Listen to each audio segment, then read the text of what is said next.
All right, good evening, everyone. Thank you all for coming. My name is Todd Browse. I'm your host for the evening.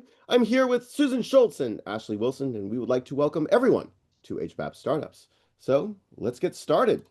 For those of you who are new to the Startups Group, we have a few announcements that we do at the beginning of each meeting. We will do some short networking breakout rooms, and then we'll come back together for our main event.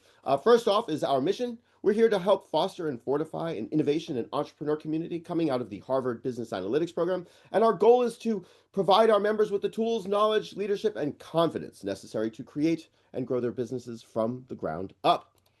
Susan. Yes. So tons of different ways to stay in touch with us and each other. So we have our website, we have our YouTube site where all of the presentations that we've got permission to post are there of all these cool speakers we've had throughout the years. There's a newsletter, there's a Slack channel for those of you that have done HBAP. And then as always, bring a guest, make some recommendations on people to speak. And then just a reminder to everybody that the recordings will be posted publicly on YouTube. So just remember that as we talk and ask questions and all that kind of stuff.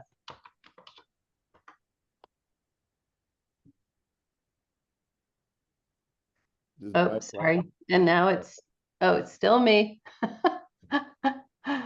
So we've got a really cool speaker tonight who's going to talk a lot about the federal government, and it's going to be a really cool thing. And then at the week after next, we have the CEO of Durable.ai, which is really working on agentics, but really production ready software autonomously. So this is going to be a really fun conversation to hear what they're doing, what they're thinking about, what they're learning, all of that.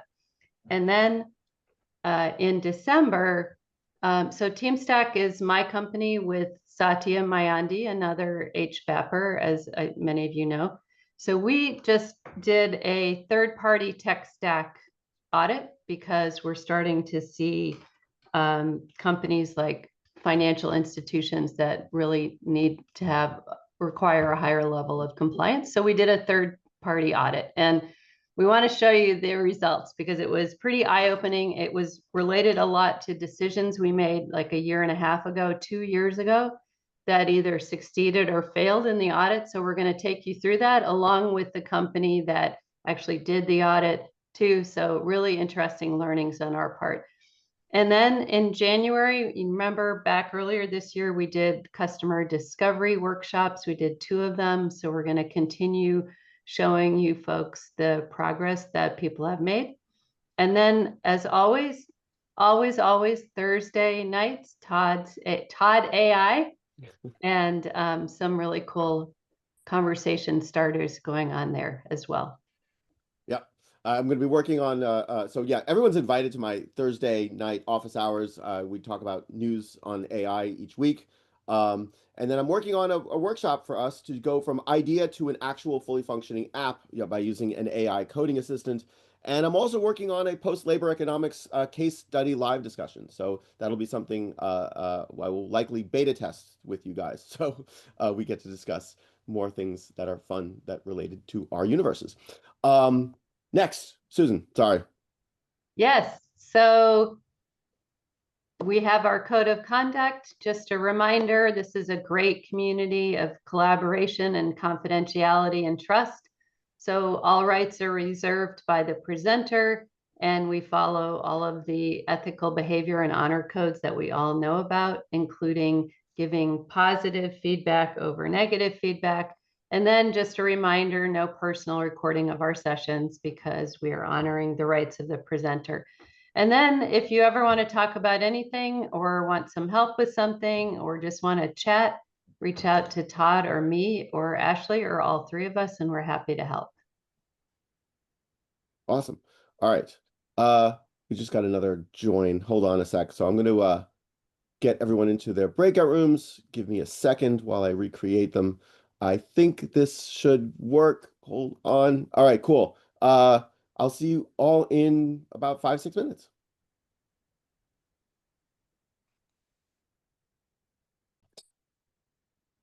All right, welcome back, everyone. I hope everybody had a fantastic little social breakout room. Just as another quick little announcement, when you leave Zoom this evening, you'll see a little pop-up for a survey. Please fill out the survey. We're data analytics people. We're data scientists. Data makes our lives whole and complete. So please fill out the survey. It gives you a great complexion as well. Also, tonight's session is going to be recorded. It is going to be posted on our YouTube channel, so please keep that in mind. And at the end of the session, we will end the recording and we will stick around for some overtime. So if you have any questions that you don't want posted publicly, you can stick around for that as well. Okay. And now it is my honor to introduce tonight's speaker, Peter Green. And I didn't realize this earlier tonight, but Peter Green is related to Dawn Jordan. So I embarrassed myself fully. And yes, this is being recorded. I love you guys. So thank you, Dawn, for bringing us your husband for tonight. Peter Green is a seasoned strategic advisor serving businesses across aerospace, defense, and intelligence community sectors. He's a retired naval officer and graduate of the U.S. Naval Academy, and he brings decades of leadership experience at the intersection of national security and advanced engineering. He previously served on the global executive leadership team at KBR, where he was senior vice president of its $1.7 billion defense and intelligence solutions business, leading over 5,300 engineers, scientists, analysts, and technicians in delivering mission-critical capabilities to the Department of Defense and the intelligence community. He also led multiple mergers and acquisitions engagements and their successful integrations. His teams supported the U.S. government on a broad spectrum of operations, from systems engineering and program management to national security, space operations, cybersecurity, and sustainment engineering. He also served as KBR's chief pilot for more than 20 years and is a certified test pilot with over 6,000 flight hours in military aircraft. He is a former member of the board of directors for the National Defense Industrial Association, the largest U.S. defense trade association. He holds a Bachelor of Science in Physics from the Naval Academy and a Master's of Science in Engineering Management from the University of Southern California, and he's also completed executive studies at the Darden School of Business at the University of Virginia. I am really humbled right now. So now, as we all do here, as our custom here at HBAP Startups, if we could all please briefly unmute ourselves, and let's give a warm round of applause to Peter Green. I should probably say that. Let's give a warm round of applause to Dawn's husband. Okay. Welcome, welcome. So Peter, take it away. Oh, you're muted. Sorry, Peter, you're muted.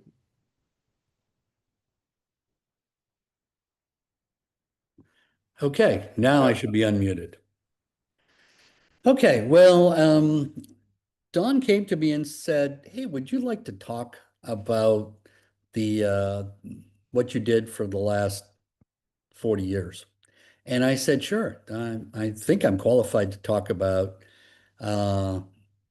how the government buys services, tech solutions, and products." So that is what we're going to talk about a little bit today. You can spend 40 years learning this. And matter of fact, in Department of Defense, there is actually a university you can go to for months at a time to learn all about acquisition. We call it acquisition physics. How do you buy things? Now, I understand that tomorrow, Friday, the secretary is having leaders from industry all coming to DC, and he's going to tell them how it's going to be different. So my spiel may be kind of be outdated very quickly, but anyway, we'll get you up to date on the way it is today. All right, next slide, please. So this government market, addressable market, as the business development people like to call it, is actually pretty darn large. So this is, I think that's a 23 number, obligations, about $760 million That is in specifically in buying services and and also uh, excuse me, I need to move this. But services and also goods. It's interesting to get an idea of just how broad this is. It is everything from supporting the US government doing fixing roads, plowing snow, and making sure the toilets are fixed and clean, to at the other end of that spectrum in services is doing DevSecOps for satellites. And I made an assumption that you guys probably know what DevSecOps is.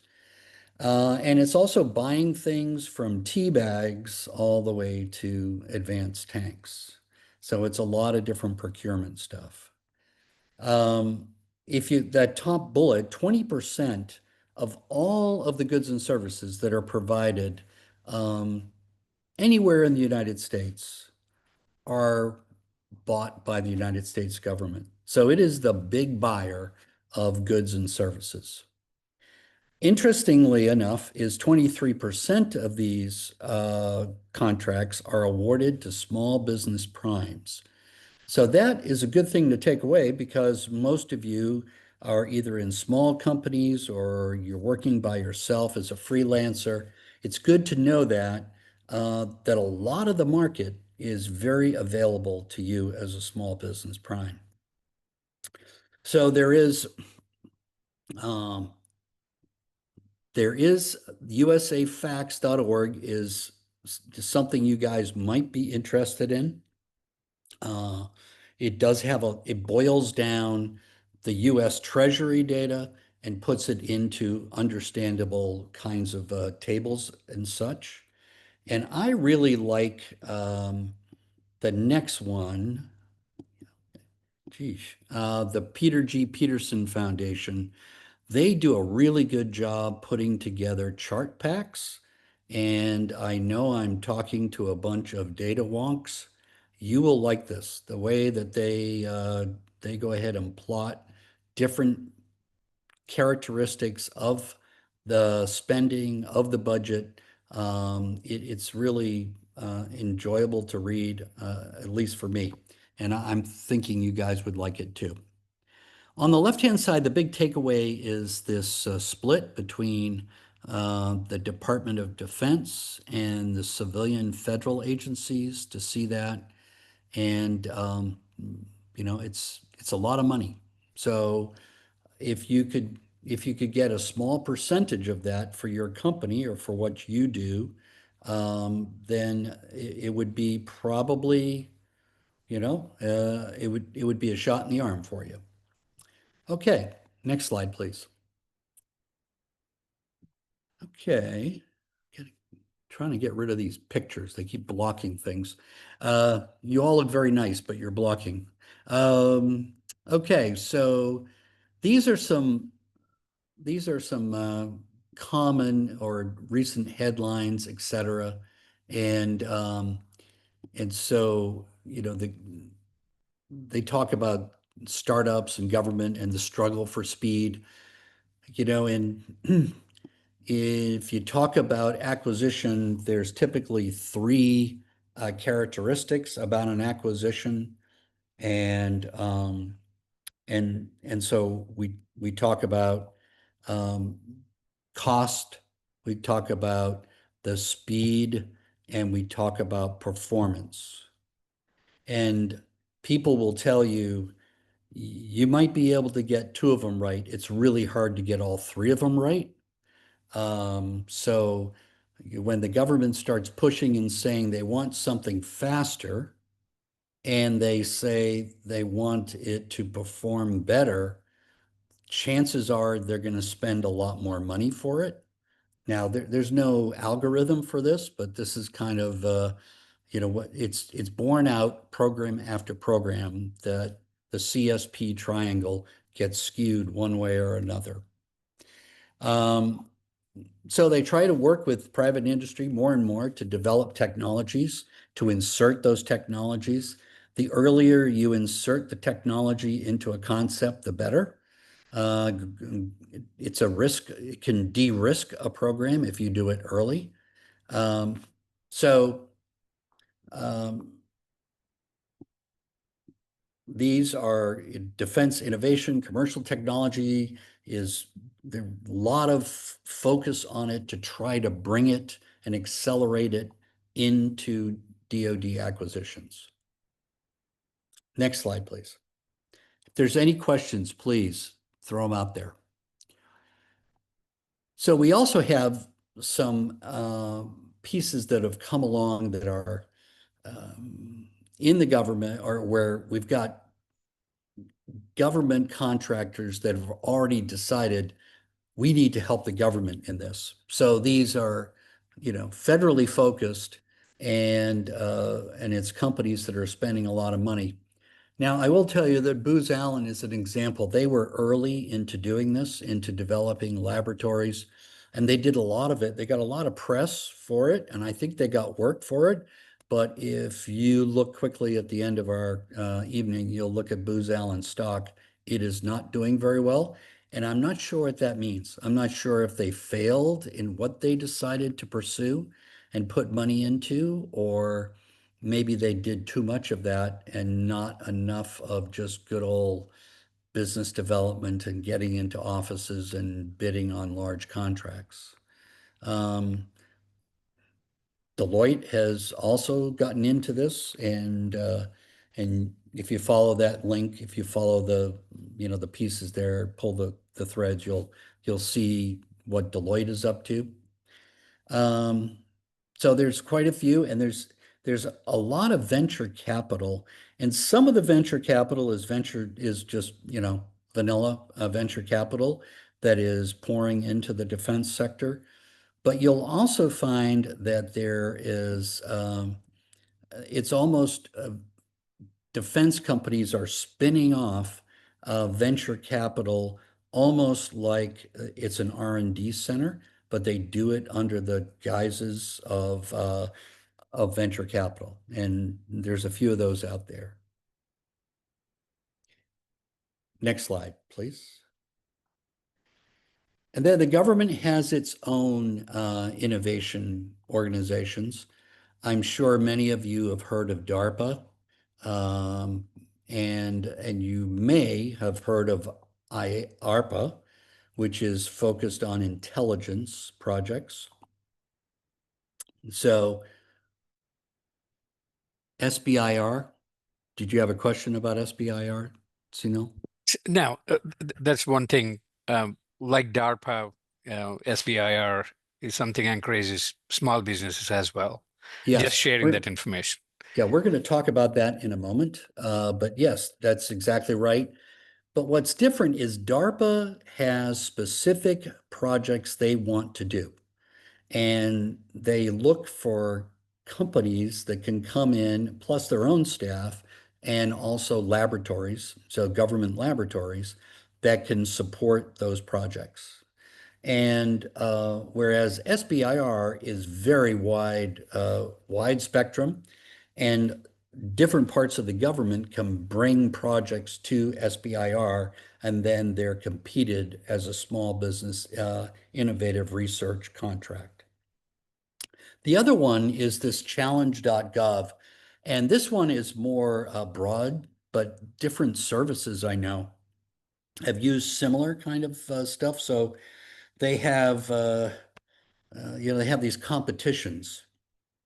So they'll put out, we are looking for innovation in the area of X.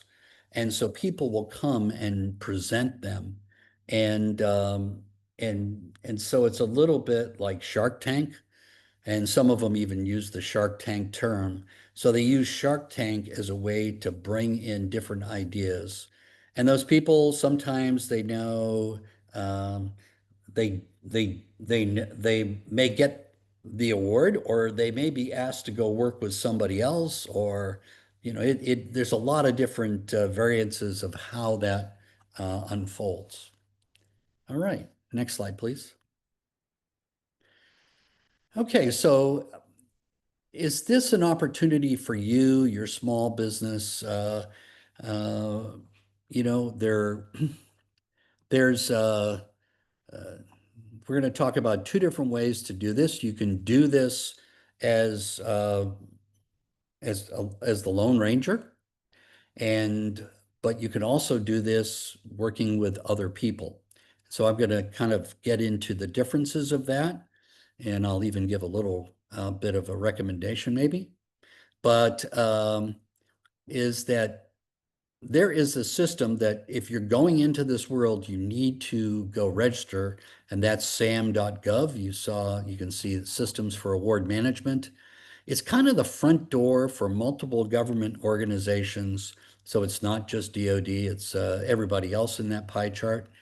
And it focuses and looks for women-owned small businesses, veteran-owned small businesses, service-disabled veteran-owned small businesses, hub zone, those are business areas or geographic areas that are historically underutilized. These are very much a congressional football, if you will.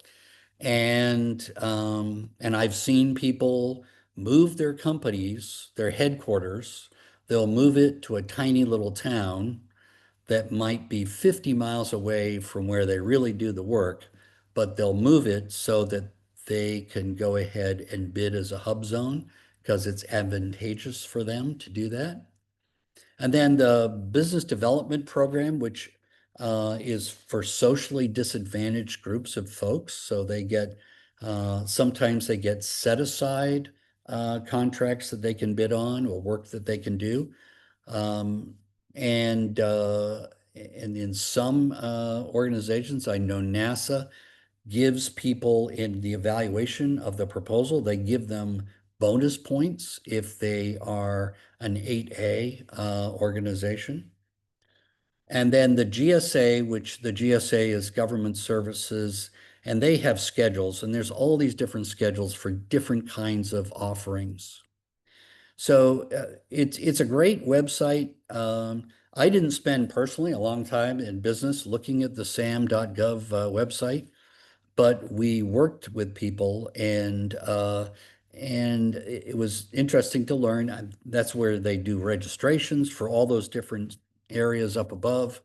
They consult to you kind of and help you find opportunity. They will help you in deciding what your NAICS codes are. And so NAICS codes they're national areas of specialization, and there's thousands of them. And so when something comes out, an RFP comes out, a request for a proposal comes out, it will sometimes be limited to companies in certain NAICS codes. So it takes a little bit of, you have to be flexible. They help in proposal writing, and they also will provide finance functions to a small business, helping with with invoicing, et cetera, in the government environment. Now, don't worry, they charge for those, the proposal writing and the finance functions especially, but it's good to know that it's out there to help people. Okay, next slide, please. So they're also, it's really, you need to figure out what do you bring, to the workplace. So what are your capabilities? And so it's really good. A lot of organizations in the government, they work to put out what do they really need. And so this string here on the left-hand side, this is the Air Force Research Laboratory, and specifically, it's the Air Force and Space Force techconnect.org. And they go ahead and they publish science and technology events, science and technology opportunities that are out there, websites that are related, and also news. What's the latest news in science, technology in their world? And you can see this matrix here gets into key capabilities that the Air Force is looking to procure and pursue. Now, you may not do all of any one of these things, but you might be able to help somebody. So it's really important, if there's something on here you're interested in pursuing, that you do that. So one of them that my team was involved in is PNT. So the position, navigation, and timing. You know, we all use GPS for that. Yeah, but GPS is definitely is definitely a it's like AFRL.gov. It could go offline at any point. And it's not something that's so secure that we can count on it anytime. So the government is spending a lot of time, effort researching other ways that we can have assured position navigation and timing if we're in a conflict. The bottom one down there, one of the things it talks about future tactical lift was rocket cargo. And I remember we had some people in our company who wrote a very good paper and turned it in. And it was about using rockets to deliver cargo to different parts of the world. And the reality is this was really, it was before SpaceX started doing that whole landing the rocket kind of thing. And since that's occurred, I think that's probably more and more an opportunity that could be out there for getting a lot of cargo to places other than on ships and big aircraft. So, um, yeah, Todd wants to start a company, I think. All right, next slide, please. So this is my recommended way. And it's the other way where you're not really the Lone Ranger. You're not on your horse with shining armor charging in to do all this work by yourself or your small business.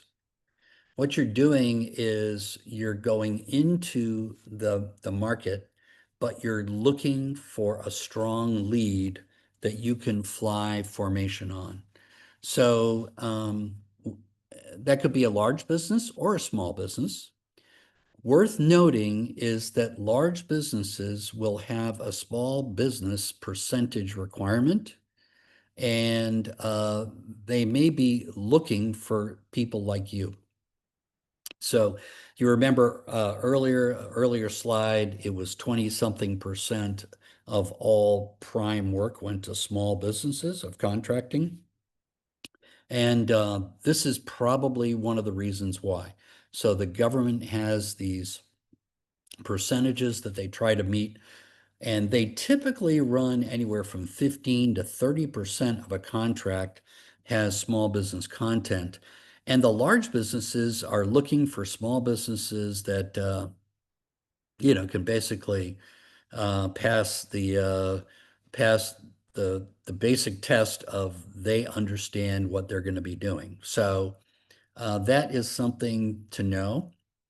I think it's worth as you need to network, and I'm going to say that in the next bullet, big bullet, but and find out who attends and presents at conferences of interest. Some conferences are very focused on an area or a customer, or they could be on a technology. And I think it's really worth it to spend the time and effort to go to those as much as you can and present if you can, because this will increase the value of your stock when you're talking to these potential primes that you would sub to. So the other thing is to look at who wins awards in these areas. So that's all presented. The government, you know, they're very good about putting all that information out there. So a little bit of searching and data analysis, and you can decide who is winning awards in these areas, and that's who you want to get to know. Those are the winners, and you want to be, you know, staying at the same hotel as those winners, I think. So the other is a little circuitous, and I have a story later about it, but uh, all of the bases and commands that are doing business having contractors come in and do business for them. They all have a small business advocate, and these people can really become a champion for you. They they're fighting an internal battle to try to minimize or mitigate all awards to large businesses. And so they're trying to find good small businesses. And the other thing a lot of people are afraid to do is go talk to the customers, and they'll tell you who they like. They'll say, yeah, we really like this company and we like the way they do things. And maybe they can even suggest some primes that they think you should go talk to. They may even tell you which person at those prime contracts to go talk to. It's very helpful. Um, it, Contracting is very much like it's like getting to know folks and networking, and a little bit like dating. And so I think that is a great way to work. And then the contracts themselves. So some customers really, or their contract shop, like specific kinds of contracts. And so you want to make sure that you have that contract, or that you can work in that contract environment behind somebody else. And you may, in some cases, even want to bring a contract there that they've never seen, that they may find attractive themselves. So those are the different things to consider when you're going to talk to folks. And I'll tell you a story in a little bit. But network with other providers and customers. It's not just you and the customer. Definitely talk to other providers. Size yourself up. Every provider that's out there in the area that you provide they've got some things to learn, and they've got some takeaways you may come away from and say, okay, that's not the best, that's not the standard way to do it. And so I think that it's very educational. And one of the ways you could do that is join organizations that facilitate these meetings and these get-togethers. And they're either location-based or customer-based or capability-based. And so they're worth their money pursuing those kinds of things. And because if you just sit by you're never going to know everything. And they'll have speakers there and all that stuff.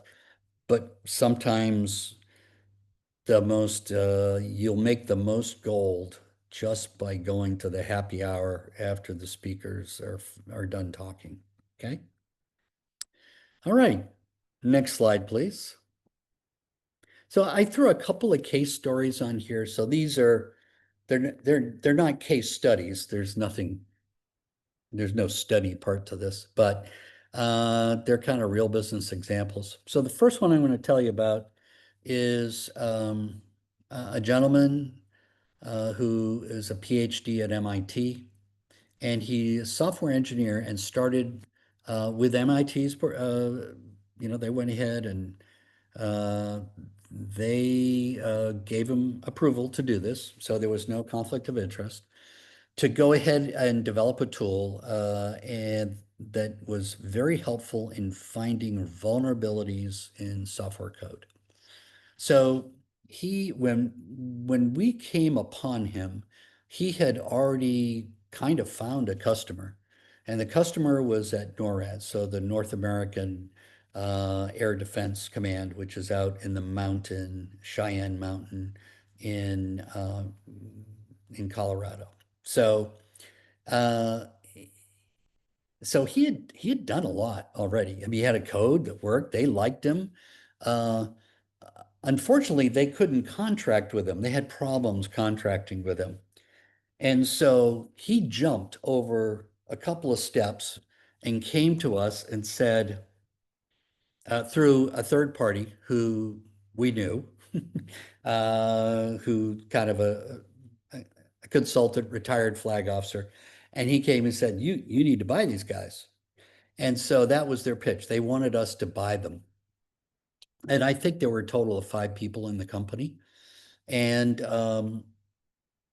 they wanted a lot of money. They thought very highly of themselves. And we boiled it all down. We really liked him. He was very much a single point of failure, potential single point of failure, and and we liked their product. Um, but this jumping to us buying them, it was kind of like, why did we want to buy the bar if we could just buy a drink there? And we could, maybe go there and buy a drink every day, and it would only be a fraction of how much he wanted for the bar. So that is a lesson learned there. Don't jump over things and try to go too far too fast.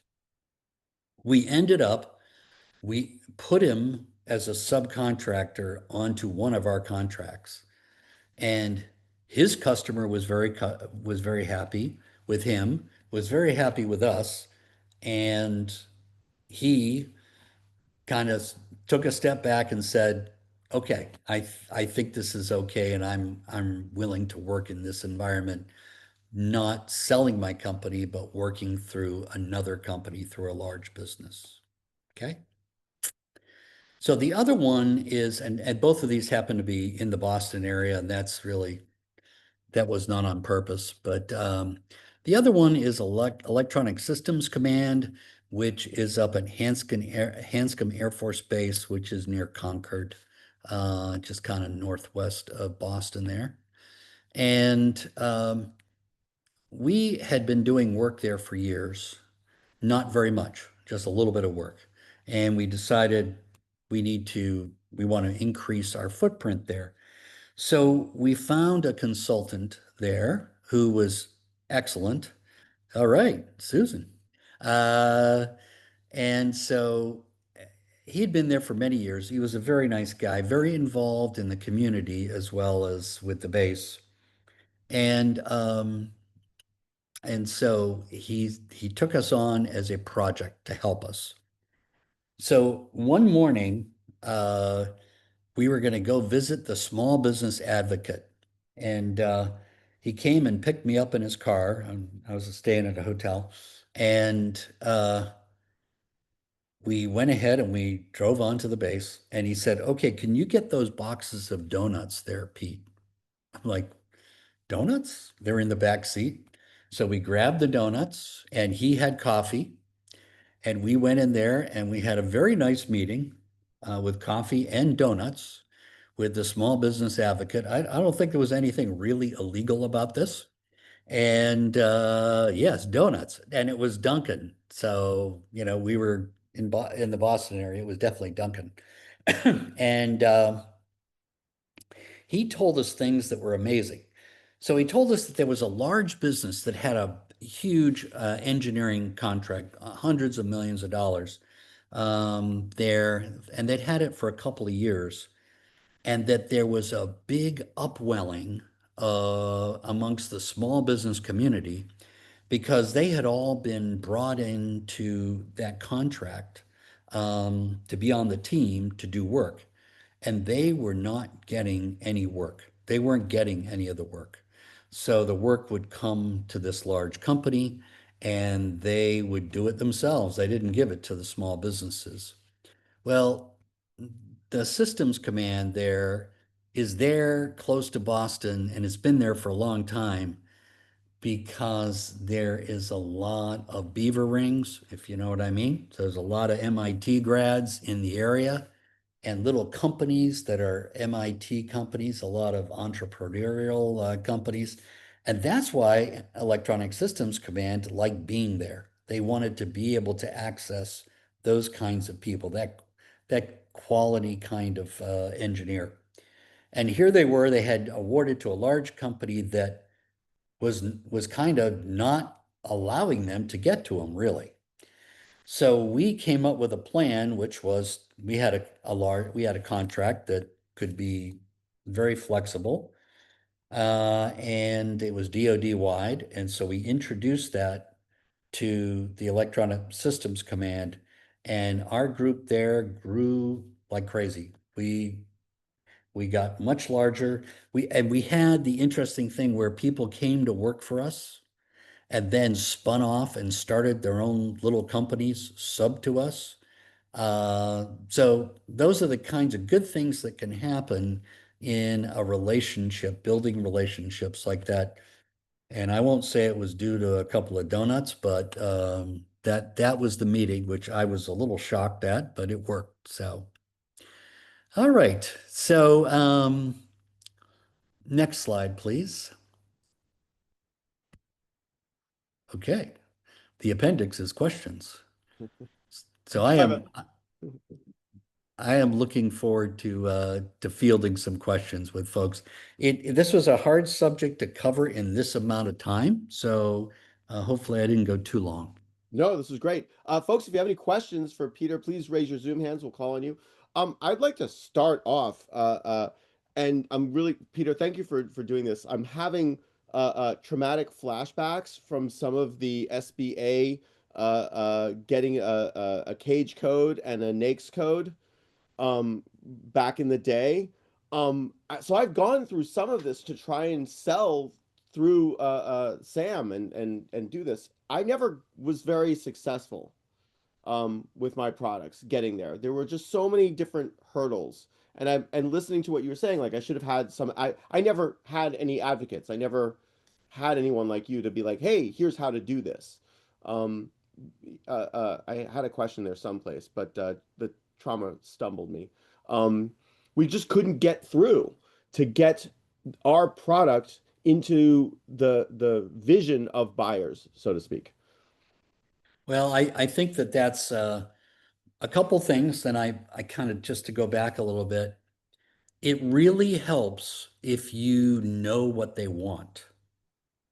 So if you do the homework and you know what they want, you may very well find out it's not just you pushing, that you can find somebody on the other side pulling Right. into the government.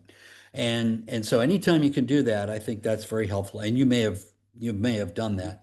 I We think did. We got lucky. We found a space related company, subcontractor who loved our products, bought them hand over fist. But that was so, it. We couldn't get beyond that. right. So the SAM process, I think, is much better than it used to be. Mm. Now, maybe not today, okay? Maybe not for the last 36 days or whatever it is. But I think all in all, I think it is it's a much more helpful program than it used to be. So And do you feel as though it's better for services or physical products, or does it not really matter? Was there because I so think your cases were service related. so I am primarily a services background person. We had a few products. Um, I think the product world is harder in some Yeah. ways. Yeah. And Uh, we had issues in terms of like supply chain. Was it because our product was made in China, and that oh, was like, oh well, and even though it was a piece of plastic, that it was just like, well, that might be a problem for them. well, I will tell you that within the last week or two, the government has also finalized that there've been machinations for a few years on what the cybersecurity maturity model certification was going to look like, and it really has finally kind of stabilized, and it's fairly onerous. And even for a subcontractor, it used to be the subcontractor just needed to give me a one-page letter saying, we have reviewed this and it's meets the CMMC requirements. That's all they had to do. And where we had to have a program as a prime. So it's now, I believe, these small businesses are having to set up a program as well. So That's going to make things tougher. I'm not trying to scare anybody away. I'm gonna guess that a good prime contractor has already got, if they want you on their team, they've already got a playbook they will share with you to help you accelerate and get the CMMC certification. So that would be, you're describing that for an individual or for like a small business. So I'm a small business and I'm going to a prime.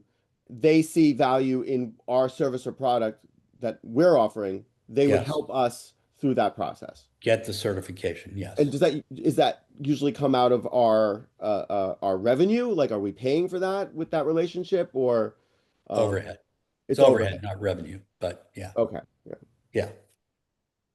So we're paying for it. Got it. All right. Awesome. Thank you for that. Victor. Yes, Peter, thanks so much for coming to talk to us tonight. It's been intriguing and thought-provoking to think about how to approach the US government, and there's a lot of ideas behind what you've presented.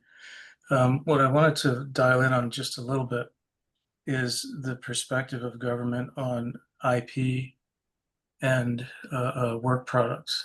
I would presume that work product, like any consulting agreement, would belong to the customer, which would be the government.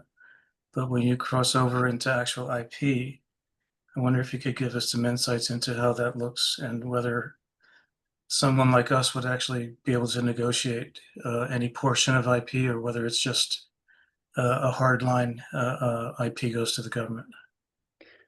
Victor, this is, as Don says, good point. I am not a lawyer, okay? I kind of played one for quite a few years, but I'm not a lawyer. And IP gets very iffy when you're working with the government. So it's going to be a case-by-case basis. But in most situations, they're going to want to own it. I know that we had some good luck in IRAD, so this would be our internal company funded research and development funds that we would do different things with. And with that, we had good luck with protecting the IP and making it company IP, but it was much tougher in the services work we did. I understand. It'd be interesting to actually have that experience of the discussion and negotiation around that. But, Yeah. I agree with you. Every case has probably got some leeway one way or the other. Yeah, and I think the government comes to the table with, do you want to do this work for me or not? You know? You mean the Home Depot approach to distribution? Right. Yeah. If you want to do this work for me, then I'm going to get the IP. And if you don't want to do the work for me, fine. See you later. Mhm. Yeah. Interesting. Yeah. Well, thank you again. I appreciate that insight. Sure. Thanks, Victor. Susan.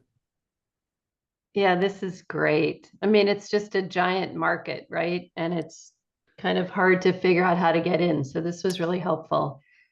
So over the last year or so, I've been having conversations with the National Guard at one of the bases, and we've been talking about where will the data be housed, because our product, it's on a third-party server. So have you and the people we've been talking to say, no, it has to be housed on our servers. Would love to hear your insights on, like, is that always the case? We need to figure out how to have it be housed on the federal server, or have you seen cases where it can be not a federal server? Talk to us about that. Yeah, so that is a very sensitive area also. And I have not read the latest, CMMC directive. I'm sure it's going to address some of that. Where does the data lie and rest? And what level of security does it sit there? And remember, there are cloud options. Sunil is right on it. There are cloud options now that are government approved. I remember years ago, I'm trying to remember, we were looking at a tool just internally. This, uh, it was a tool that we were going to use for marketing data. And if you went to them, they offered, oh, we'll just keep it all on our mainframes, in Chicago, something like that. And we said, no, we don't want to do that. We want to have it on-prem.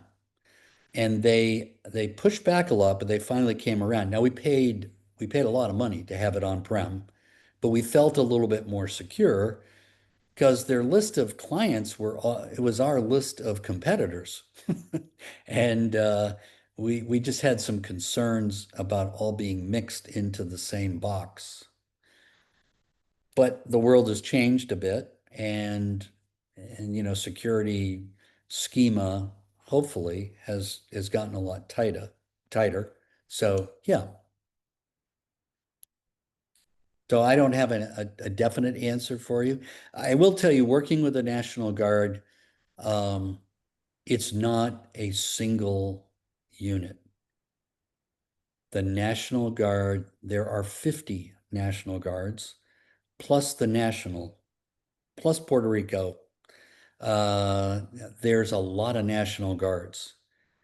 And you may find one National Guard that you get along with, and the next state over, they don't want to talk to you at all.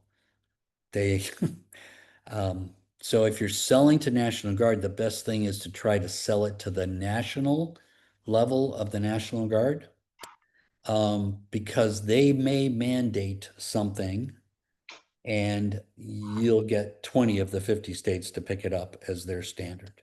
Mm, Yeah. cool. Thanks. Yeah. That sounds like an attractive position to be in, where the government has mandated your product or service. Yeah, but even the National Guard, like I said, you might have a 40% win out of that. It Still. won't be every single National Guard. Okay, I can dream. Awesome. Thank you, Susan. Sunil, and then we'll go to Dawn. Sunil. All right. Thank you. Let me turn my camera on. I was just working on a sandwich. I turned it off. Thanks, Peter. I really appreciate you taking time. Now your background is very impressive. I salute all the service you provided for all of us throughout your career. So, a couple of things. Do you live in DC area? I did. You did, not anymore. No. Okay. So 2.5 years ago, I retired, and Dawn, as it's been exposed, that we're together. Dawn had transitioned to being a remote worker kind of through COVID and all that, maybe even a little bit before. And so we moved. And so we moved to Hilton Head in South Carolina. Okay, great. So it's my loss. I just moved to DC 8 months ago Okay. from Austin, Texas. I would have loved to meet you in person and shake your hand. That will Well, be thank you. something. So the second thing is FedRAMP authorization. Does it really matter a whole lot when you're providing just a service, not a product?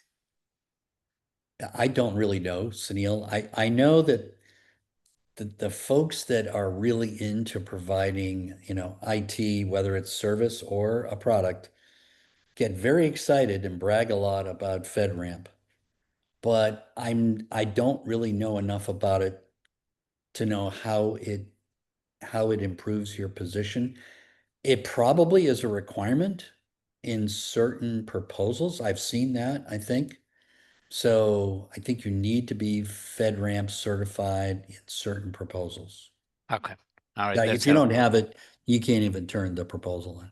Okay. Appreciate that. So my third and the last question is, a couple of friends of mine their pilot buddies. I'm also a general aviation pilot. I'm a Okay. private pilot with instrument rating. I've been flying for the last like 15 years or so. So these guys, they not only fly with me, but they have some businesses in the aviation industry. They fly Part 23, Part 71, utility aircrafts. They have helicopters modified to do high power line inspections, Oh, yeah. and they do aerial survey and mapping Mhm.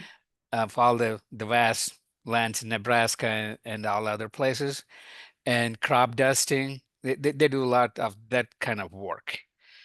So FAA mandating that all these small businesses, there are 2,400 of them in the United States, they got to have a SMS, safety management system, starting 2027. Now they're kind of now wild west, like a cowboy setup. They don't follow many regulations. Most of the aviation, you and I know that it's honorary system. Now I can fill up my log file. Nobody really know whether I flew or whether I'm current. So we doing the business with the government when you're doing Part 23 and 71. Do you think of any such opportunities I can do business with the government? Do they see this as something they can be benefited from my business model? So my experience of flying for the government was primarily under what's called the GFR, the Government Flight Regulations. Are you familiar with that? I'm not. So, so we had civilians, contractors, flying military aircraft. So, and most of this was in flight test, and but we were treated just like we were still in the military. And and so the GFR, look it up. It is kind of the rules that are used by the government to fly their airplanes. Now we were required to have, you had to have a commercial license. You had to have FAA flight physicals. So I mean, there's a part of it. It's obviously because you're a civilian pilot, you had to meet those requirements. But yeah, Okay, I'll look into that. yeah. Appreciate your time. Thank you. Mhm. Thanks, Sunil. Dawn, you know Uh, Peter. Yep. Hey, I was wondering if you could say something to, if you have a service or a technology that you've developed, but you've never used it in any government application, but maybe you used it with like some commercial success.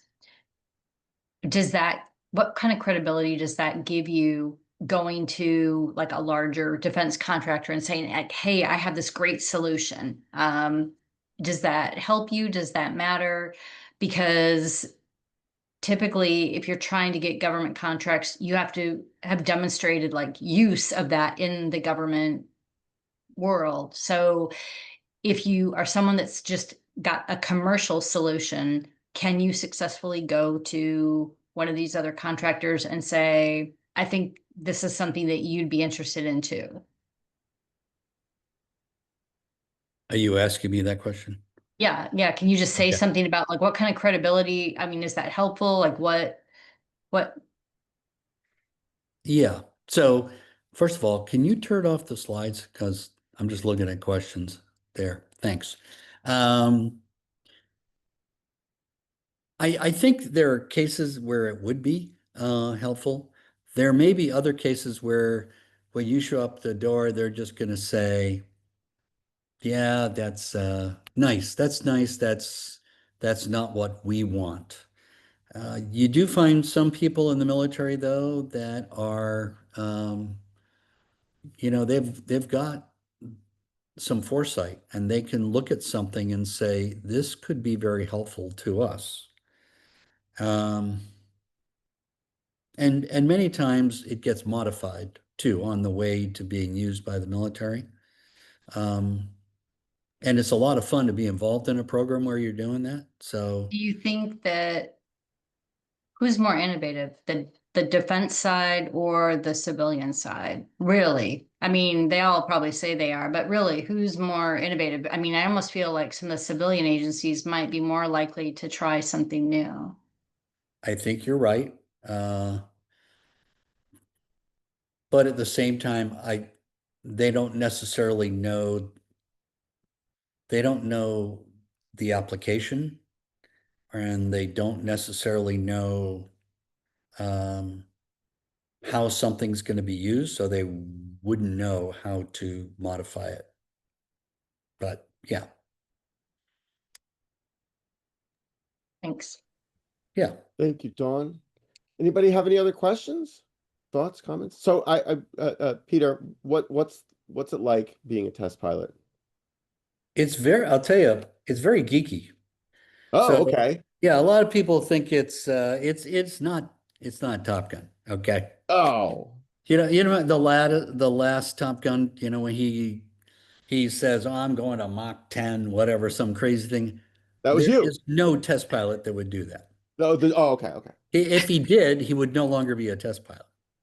So Right, you've got right. a card and you fly the card, and whatever it tells you to do, that's what you do. So and and all test pilots pretty much have engineering kind of backgrounds, and you sit there with the engineers and go over everything and go over it and go over it, and you do all that before you go flying. Mm. So I'll give you an example. I was involved in a project where we were going to take enhanced ground proximity warning system and put it on a military airplane. And so this is the one that when you're diving for the ground, it says pull up, pull up. Terrain, And pull up, pull up. yeah, exactly. And so we were looking at the profiles because they had these profiles they gave us, the manufacturer, who I won't talk about. They gave us these profiles that were going to go fly, and started looking at them, and they looked pretty darn sporty. And so we got out the charts and we started plotting these things. And if we had executed the pull up when the software was going to tell us to pull up, we would have been pulling out at a negative number.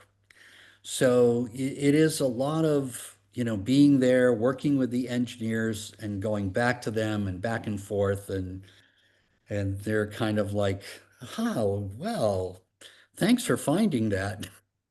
Of course, they weren't going to be on the airplane, but yeah.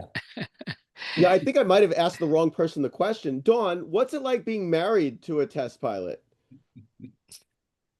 A lot of stories about aircraft. Got it. Yeah, yeah, I definitely asked the wrong question. Yeah, yeah. There Don't I encourage was. him. No, sorry. There I was. Peter, you still are Maverick. Right, Sunil? Yeah, exactly.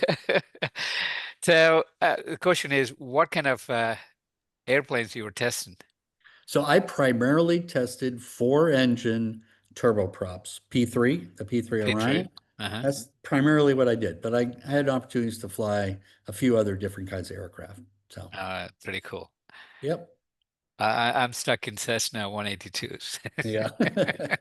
I've flown Cessna 182s as well. I like them. They're fun. Thank Yeah. you. Awesome. I think if anybody has any more questions, I guess we could end it. Susan, thoughts? Yeah, this has been great. Yeah, thank you so much. And I think it makes it a little more or a little less daunting maybe to think about doing this. I mean, and also Don appreciated your the link that you put into some of those organizations. There's a Women in Technology one that looks interesting. Yeah, so cool. So thanks so much, Pete. This has been great. And thanks, Don, for allowing us to enjoy listening to your husband talk about his life and all of the cool stuff that he's done and his good ideas for us. So appreciate it. Thank you Right very on. much, Susan. So folks, stick around for some overtime. But again, Peter, thank you for Yeah. for joining us tonight. I'm going to end the recording. We're going to stick around for some overtime. Just a little reminder: November 19th, Nima Kevin is the CEO of Durable.ai. He will be coming to present his business to us. I'm going to end it here. I will see you all then. Thanks for coming.